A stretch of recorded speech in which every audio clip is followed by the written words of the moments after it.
Welcome back, ladies and gentlemen, of Mr. Escock's Life Science classes. Today, we're going to finish that first section of Chapter 6, all the history of life on Earth. So we've been talking about the Earth being 4.6 billion years old. We've also talked about first life probably occurring 3.8 billion years ago. Maybe that's the most interesting fossil you saw. There should have been videos in there of amber fossils, of frozen fossils, and then different types of sedimentary rock fossils. If you want to see dinosaur fossils, you got to go sedimentary rock. If you find insects interesting, maybe it's the amber, or the fact that you can use amber as a gemstone. And then the ice fossils are really, really cool because they're basically preserved as if they were in your freezer. So without that, let's get started here. So for literally billions and billions of years, the Earth was just covered with this single-celled organism slime. We had heterotrophs that fed on the materials in the ocean.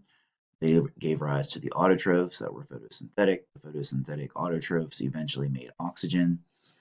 This photosynthetic oxygen came around, and then we were able to start having multicellular organisms. This didn't happen until about 1.2 billion years ago. We started to get these multicellular organisms, probably some type of algae-like creature. And if they were the first plants, those were first. And the first animal-like creature, which came a little bit later, would have been some sort of jelly-like jellyfish. These are really interesting creature here. These are called Volvox. And when we could do microscopes in the fall, many times we find these in pond water. Now, the Volvox, each one of those little green spots, the littlest green spots, is actually a cell, but they live together in a colony and work together. So it's literally a single-celled Volvox, one of these little dots. But you have them working together in a group, sort of like a multicellular organism. And inside here, you see all these little green balls of Volvox. Eventually, this larger outer Volvox breaks, and these little groups or colonies will actually go out and live. It wasn't until 500 million years ago that life moved up onto land. The first land organisms were probably some simple types of plants, mosses. Don't have they don't have vascular tissue. When you bite into celery, you can taste the vascular tissue. It tastes like strings. Mosses don't have that, so they're very low to the ground. They need to live in very wet areas. Probably the first animals on land were some sort of insects that crawled up out of the ocean. This picture here is the theory that amphibians eventually evolve from fish because there are fish that can come up on land for a period of time and breathe and move around. Eventually, the fins were replaced by legs. Climate is very important when we talk about how the Earth has changed over the years because there's been warming and cooling since the beginning of time.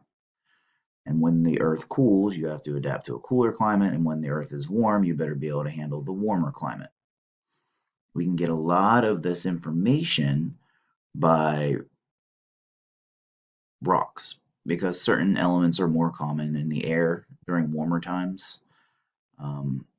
One being carbon dioxide. When carbon dioxide is high in the atmosphere, like it is now, the Earth is warmer. The carbon dioxide actually holds in the heat. Today they call that global warming, or they call it the greenhouse effect. During certain periods of time, carbon dioxide has been trapped in plants. When the plants were really dominating the Earth, almost so much more of the carbon dioxide was out of the air that the Earth actually went into an ice age, and it was actually killing the plants because they used too much carbon dioxide. So we know a lot about this by our fossils and by the different types of elements in the rocks. Different types of warmer climates, like the rainforest, have a higher degree of what we call biodiversity. Biodiversity just means the variety of life. So bio meaning life, diversity.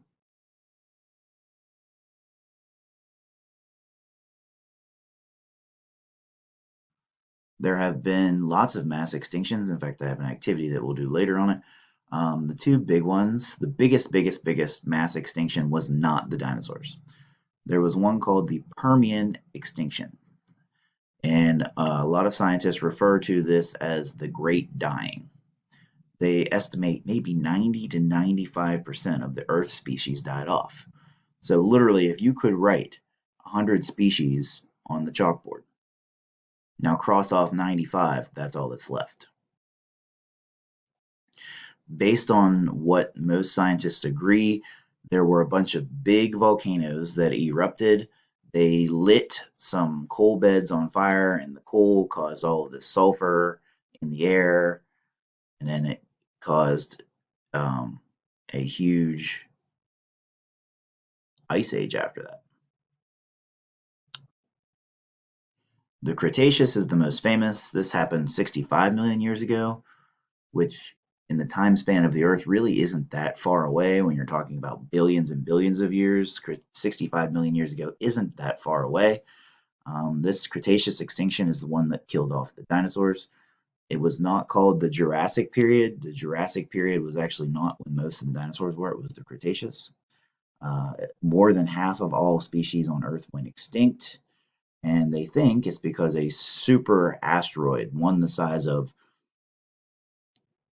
Mount Everest, actually hit the Earth at about 100,000 kilometers per hour. And they actually found a super crater off the coast of the Mexican peninsula. They call it the Salub crater. It's about 140 miles across, which would, if you started here in Bellwood, would get you all the way down past Harrisburg with the hole. That's how big it was. And it actually went like 10 miles deep into the earth. That would be further than here to Tyrone if you went straight down. All right, so a quick review of what we've been doing. If it's the Permian extinction, because it's the biggest, we're going to use a number 1. If it's the Cretaceous, it's number 2, which is actually the most popular because of all the dinosaur movies that have been made. So we have volcanoes. Volcanoes cause the Permian extinction. 95% of all life went extinct. Well, that's an awful lot. It's the big one. It's number 1. It's Permian extinction. Those are some dinosaurs. When did the dinosaurs go extinct? 65 million years ago in the Cretaceous extinction. A huge asteroid hitting the Earth. That huge asteroid was called the KT asteroid, and it caused the Chicxulub crater during the Cretaceous extinction.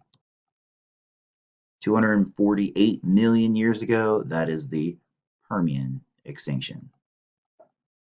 65 million years ago was that's the dinosaurs' Cretaceous extinction.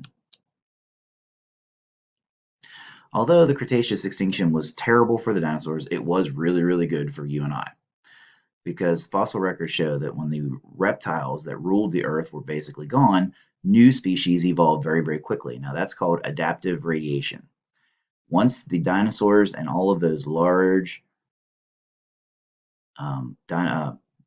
reptiles were gone, the organisms that took over the Earth are the mammals. The mammals radiated very, very quickly and filled all of the niches that all of those the original dinosaurs had.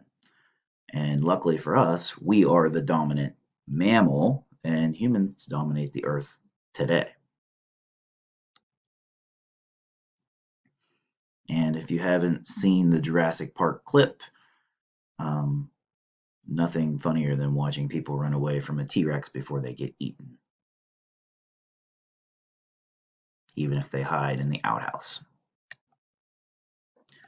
Well, ladies and gentlemen, I hope that you have a better understanding of how life has changed and evolved on Earth. And we could spend literally weeks and weeks and weeks on history of the Earth and things like that. And as you get further in your biological careers, you'll absolutely have a chance to study evolution of different things and how these certain things appeared on Earth. But for our purposes, this should get you there. I hope you guys can get your work done, and I'll see you next time on Mr. Escock Science.